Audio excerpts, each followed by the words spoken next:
संपादकीय खतरे में हेमंत सोरेन की कुर्सी। झारखंड में राजनीतिक संकट खड़ा हो गया है और मुख्यमंत्री हेमंत सोरेन की कुर्सी खतरे में पड़ गई है। एक पुराने मामले को लेकर यह संकट खड़ा हुआ है, जिससे उनके विधायकी गंवाने और मुख्यमंत्री पद से हटने की नौबत आन पड़ी है। दरअसल उन पर आरोप यह है कि राज्य का खनन मंत्री रहते हुए उन्होंने खुद अपने और अपने कुछ करीबियों के नाम पर खान आवंटित करा लिया। विपक्षी गठबंधन शासित एक और राज्य राजनीतिक अनिश्चितता की चपेट में आ गया है। झारखंड के मुख्यमंत्री हेमंत सोरेन की कुर्सी खतरे में पड़ गई है। हालांकि इस बार उनकी सरकार के बहुमत पर कोई सवाल नहीं है, न ही विधायकों की खरीद फरोख्त का कोई आरोप है। इस बार एक पुराना मामला उनके रास्ते का कांटा बन गया है, जिसमें उनके विधायकी गंवाने और मुख्यमंत्री पद से हटने की नौबत आन पड़ी है। उन पर आरोप यह है कि राज्य का खनन मंत्री रहते हुए उन्होंने खुद अपने और अपने कुछ करीबियों के नाम पर खान आवंटित करा लिया। बीजेपी ने इस मामले में उनके खिलाफ शिकायत की थी। यह पहली नजर में जनप्रतिनिधित्व कानून की धारा 9(1) के उल्लंघन का मामला था।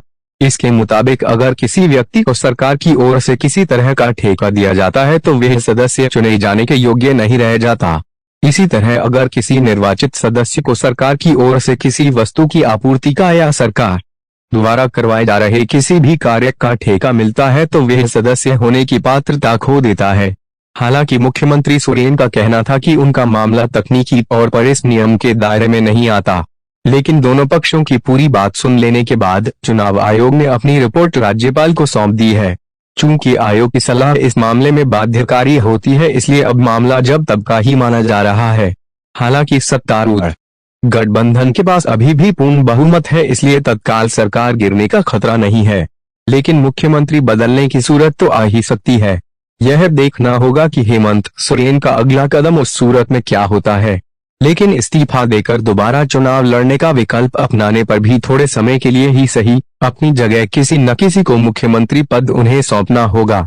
झारखंड मुक्ति मोर्चा और सत्तारूढ़ गठबंधन के अंदर उसके साइड इफेक्ट किस हद तक जाते हैं, इस पर सबकी नजरें टिकी होंगी। लेकिन सोरेन परिवार, झारखंड मुक्ति मोर्चा या सत्तारूढ़ गठबंधन अपनी सत्ता भले बचा ले, उसकी साख पर ऐसा सवाल खड़ा हुआ है जिसका जवाब केंद्रीय एजेंसियों के दुरुपयोग के रटे रटाए फॉर्मूले पर देना काफी नहीं होगा। इससे भारतीय राजनीति के मौजूदा दौर की विडंबना ही कहेंगे कि प्राय सभी पक्ष अपने ऊपर लगे किसी भी बड़े आरोप का जवाब विरोधियों के दोष गिनाकर देने की कोशिश करते हैं। लेकिन मुख्यमंत्री अपने गठबंधन के विधायकों के साथ रांची से बाहर लतरातू चले गए और वहां से पिकनिक मनाकर वापस आ गए। मजे की बात तो यह है कि झारखंड में अपनी सरकार होने के बावजूद हेमंत सोरेन को अपने गठबंधन के विधायकों को बचाने के लिए दूसरे राज्य में जाने की जरूरत पड़ी। प्राय विपक्षी पार्टियां अपने विधायकों को बचाने के लिए उन्हें अन्यत्र ले जाती हैं। लगता है कि हेमंत सोरेन को महाराष्ट्र की घटना के बाद इस बात का डर है कि राज्य में राजनीतिक अस्थिरता के कारण विधायक टूट न जाएं। हैरानी की बात है कि हेमंत सोरेन राजनीतिक परिवार से संबंध रखने वाले व्यक्ति हैं और राज्य के ही एक पूर्व मुख्यमंत्री मधु कोड़ा आज भी भ्रष्टाचार के आरोप में सजा भुगत रहे हैं। फिर भी उन्होंने जिस तरह से मुख्यमंत्री के पद पर रहते हुए खनन पट्टा हासिल किया, उससे दो बातें स्पष्ट होती हैं। पहली यह कि राजनेताओं को नियम कानून के उल्लंघन के परिणामों की कोई परवाह नहीं होती, और दूसरी यह कि उन्हें पैसों की इतनी भूख होती है कि वह नियम कानून की कोई परवाह ही नहीं करते। झारखंड में खनन विभाग की सचिव पूजा सिघल के घर की तलाशी के बाद मिले करोड़ों रुपए और उनकी तमाम भ्रष्ट गतिविधियों में शामिल होने की घटना से यह स्पष्ट हो गया था कि बिना सरकार के आशीर्वाद के वे इतना बड़ा घोटाला नहीं कर सकती थी। अभी 2 दिन पहले ही सरकार में दलाली के लिए कुख्यात प्रेम प्रकाश की गिरफ्तारी और उनकी संलिप्तता ने भी मुख्यमंत्री हेमंत सोरेन की चिंता बढ़ा दी है। जांच एजेंसियों की माने तो झारखंड में इस वक्त खनन का अवैध कारोबार सरकार की मदद से चल रहा है। यदि हेमंत सोरेन के खिलाफ जांच एजेंसियों ने प्राथमिकी दर्ज करके आरोप पत्र दाखिल किया, तब तो उनका दोबारा तत्काल मुख्यमंत्री बन पाना मुश्किल होगा। किंतु सरकार के पास बहुमत की कोई कमी नहीं है, गिरने की कोई आशंका नहीं है। मुख्यमंत्री हेमंत सोरेन की विधानसभा सदस्यता को लेकर चुनाव आयोग की रिपोर्ट और राज्यपाल की सिफारिश के सस्पेंस के बीच सत्तारूढ़ गठबंधन के विधायकों ने लगातार दूसरे दिन एकजुटता दिखाई। मुख्यमंत्री आवास में जेएमएम और कांग्रेस के विधायकों की बैठक हुई, जिसमें ज्यादातर विधायकों ने हिस्सा लिया। विधायकों ने एकजुटता का दावा किया। राज्य के स्वास्थ्य मंत्री बनना, गुप्ता ने चुनौती देते हुए यहां तक कह डाला कि राज्यपाल में दम है तो राष्ट्रपति शासन लागू करें, हम हर फैसले के लिए तैयार हैं। बैठक के बाद हुई प्रेस कॉन्फ्रेंस में गठबंधन के 11 विधायक शामिल थे, जिनमें 3 मंत्री हैं। मामले को लटकाया जा रहा है ताकि भाजपा को हॉर्स ट्रेडिंग करने का मौका मिल जाए, जैसा इन्होंने अन्य राज्यों में किया है, ये झारखंड में भी करना चाहते हैं। झारखंड मुक्ति मोर्चा के वरिष्ठ नेता और राज्य सरकार के मंत्री चंपई सोरेन ने कहा कि राज्य की आदिवासी सरकार को लगातार परेशान करने की कोशिश की जा रही है।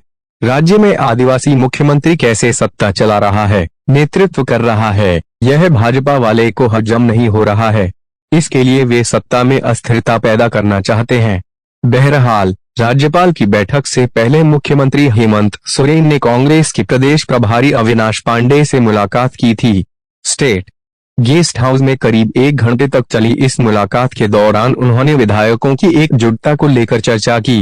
पांडे ने सोरेन को आश्वासन दिया कि कांग्रेस के सभी विधायक उनके साथ एकजुट हैं।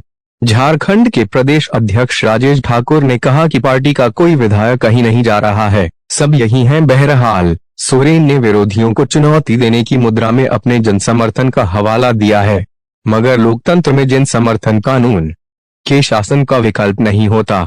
उम्मीद की जाए कि कानून के शासन की मजबूरियों से निकला नया नेतृत्व राज्य संपादकीय खतरे में। हेमंत सोरेन की कुर्सी। झारखंड में राजनीतिक संकट खड़ा हो गया है और मुख्यमंत्री हेमंत सोरेन की कुर्सी खतरे में पड़ गई है। एक पुराने मामले को लेकर यह संकट खड़ा हुआ है, जिससे उनके विधायकी गंवाने और मुख्यमंत्री पद से हटने की नौबत आन पड़ी है। दरअसल उन पर आरोप यह है कि राज्य का खनन मंत्री रहते हुए उन्होंने खुद अपने और अपने कुछ करीबियों के नाम पर खान आवंटित करा लिया।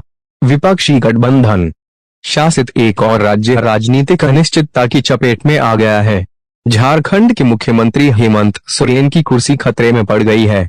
हालांकि इस बार उनकी सरकार के बहुमत पर कोई सवाल नहीं है, न ही विधायकों की खरीद फरोख्त का कोई आरोप है। इस बार एक पुराना मामला उनके रास्ते का कांटा बन गया है, जिसमें उनके विधायकी गंवाने और मुख्यमंत्री पद से हटने की नौबत आन पड़ी है। उन पर आरोप यह है कि राज्य का खनन मंत्री रहते हुए उन्होंने खुद अपने और अपने कुछ करीबियों के नाम पर खान आवंटित करा लिया। बीजेपी ने इस मामले में उनके खिलाफ शिकायत की थी। यह पहली नजर में जनप्रतिनिधित्व कानून की धारा 9(1) के उल्लंघन का मामला था। इसके मुताबिक अगर किसी व्यक्ति को सरकार की ओर से किसी तरह का ठेका दिया जाता है तो वह सदस्य चुने जाने के योग्य नहीं रह जाता। इसी तरह अगर किसी निर्वाचित सदस्य को सरकार की ओर से किसी वस्तु की आपूर्ति का या सरकार द्वारा करवाए जा रहे किसी भी कार्य का ठेका मिलता है तो वह सदस्य होने की पात्रता खो देता है। हालांकि मुख्यमंत्री सोरेन का कहना था कि उनका मामला तकनीकी तौर पर इस नियम के दायरे में नहीं आता, लेकिन दोनों पक्षों की पूरी बात सुन लेने के बाद चुनाव आयोग ने अपनी रिपोर्ट राज्यपाल को सौंप दी है। चूंकि आयोग की सलाह इस मामले में बाध्यकारी होती है, इसलिए अब मामला जब तब का ही माना जा रहा है। हालांकि सत्तारूढ़ गठबंधन के पास अभी भी पूर्ण बहुमत है, इसलिए तत्काल सरकार गिरने का खतरा नहीं है, लेकिन मुख्यमंत्री बदलने की सूरत तो आ ही सकती है। यह देखना होगा कि हेमंत सोरेन का अगला कदम उस सूरत में क्या होता है। लेकिन इस्तीफा देकर दोबारा चुनाव लड़ने का विकल्प अपनाने पर भी थोड़े समय के लिए ही सही अपनी जगह किसी न किसी को मुख्यमंत्री पद उन्हें सौंपना होगा। झारखंड मुक्ति मोर्चा और सत्तारूढ़ गठबंधन के अंदर उसके साइड इफेक्ट किस हद तक जाते हैं, इस पर सबकी नजरें टिकी होंगी। लेकिन सोरेन परिवार, झारखंड मुक्ति मोर्चा या सत्तारूढ़ गठबंधन अपनी सत्ता भले बचा ले, उसकी साख पर ऐसा सवाल खड़ा हुआ है जिसका जवाब केंद्रीय एजेंसियों के दुरुपयोग के रटे रटाए फॉर्मूले पर देना काफी नहीं होगा। इससे भारतीय राजनीति के मौजूदा दौर की विडंबना ही कहेंगे कि प्राय सभी पक्ष अपने ऊपर लगे किसी भी बड़े आरोप का जवाब विरोधियों के दोष गिनाकर देने की कोशिश करते हैं। लेकिन मुख्यमंत्री अपने गठबंधन के विधायकों के साथ रांची से बाहर लतरातू चले गए और वहां से पिकनिक मनाकर वापस आ गए। मजे की बात तो यह है कि झारखंड में अपनी सरकार होने के बावजूद हेमंत सोरेन को अपने गठबंधन के विधायकों को बचाने के लिए दूसरे राज्य में जाने की जरूरत पड़ी। प्राय विपक्षी पार्टियां अपने विधायकों को बचाने के लिए उन्हें अन्यत्र ले जाती हैं। लगता है कि हेमंत सोरेन को महाराष्ट्र की घटना के बाद इस बात का डर है कि राज्य में राजनीतिक अस्थिरता के कारण विधायक टूट न जाएं। हैरानी की बात है कि हेमंत सोरेन राजनीतिक परिवार से संबंध रखने वाले व्यक्ति हैं और राज्य के ही एक पूर्व मुख्यमंत्री मधु कोड़ा आज भी भ्रष्टाचार के आरोप में सजा भुगत रहे हैं।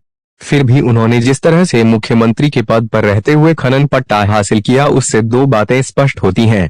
पहली यह कि राजनेताओं को नियम कानून के उल्लंघन के परिणामों की कोई परवाह नहीं होती और दूसरी यह कि उन्हें पैसों की इतनी भूख होती है कि वे नियम कानून की कोई परवाह ही नहीं करते।